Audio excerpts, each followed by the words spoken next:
Hello, my name is Ben Palmer, along with Colin Sowards and Sainsbury. We are presenting to you our thermal mug project for Dr. Elger's 223 design course. Our goal is to create a mug that is a better thermal insulator than the commonly seen products found on the market today. All of these are based on the same principles, which include low thermal performance materials and poor designs in order to reduce cost and increase production. Our target group is mostly older gentlemen who will enjoy a fine brew around the house. Using experiment design was a critical step in this process. This allowed us to develop a realistic math model of our prototype and set achievable expectations and goals for the project, ourselves, and our target customers. Instead of just relying on our opinions, we could defend our assertions with data collected from the mug as stated in the scientific method. This is important because evidence and knowledge are the basis of gaining the trust of colleagues and future employees. Experiment design is a set of steps that allows our data to determine what we believe to be true. We can combine our thoughts, ideas, and predictions and follow them up with the data from our designed experiment. If the real-world data doesn't match our math model, we know that changes need to be made. In the ice water melt experiment, we started by calibrating the Arduino to read temperatures in Fahrenheit and Celsius via the LCD display. We followed that up with the waterproofing of our TMP36 sensor. Then we measured the temperature of the water and the ice before combining the two. With an initial temperature of the water and the ice, we could develop a formula to predict the thermal equilibrium or final temperature as our MATLAB model states. As you can see, we took several different readings throughout the melting of the ice in the water. The initial temperature of the water was 24.7 degrees Celsius, but once the 18-gram ice cube was added, it slowly brought down the water temp until the Arduino reported an equilibrium temperature of 15.92 Celsius or 289 Kelvin. The math model reported similar findings of 20 Celsius or 293 Kelvin.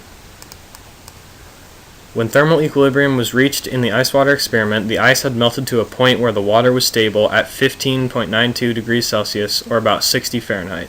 Our goal was to use the idea of thermal equilibrium to predict the final stable temperature of warm beer served in a chilled glass. We would use this idea to then calculate the initial conditions necessary to bring a warm beer down from about 50 degrees to 32 Fahrenheit. We started off by measuring the temperature of a glass mug just removed from the freezer and then adding a room temperature beer to it.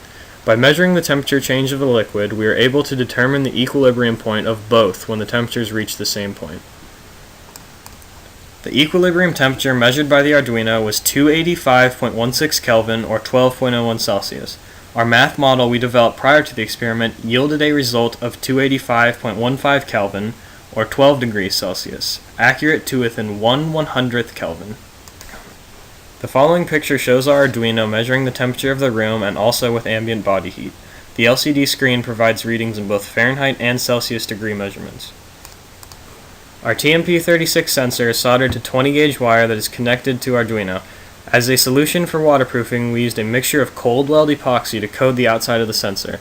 This coating prevented water leakage as well as protection against freezing for measurements in cold temperatures. Our recommended design includes many features appealing to the customer. It is easy to use, convenient, very insulating so it keeps the beverage cold, and ultimately a realistic product for the market. The sliding top allows the user to open the mug to pour the drink of his or her choice while keeping the beverage isolated from room temperature, thus increasing the length of chill time. Furthermore, we suggest that this mug be made from a ceramic-type material such as magnesium oxide, which has a specific heat of 457 joules per kilogram degrees C. This material's high specific heat paired with relatively low thermal conductivity would provide lasting insulation.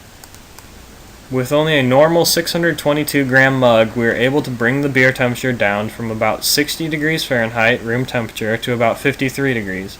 However, based on our math model, we calculated that changing a beer at room temperature would require that a normal 622-gram glass mug be at negative 19 degrees to bring the beer down to 32 degrees. Our recommended design of the use of a ceramic will increase the insulation value and decrease the need for extreme cooling of the mug.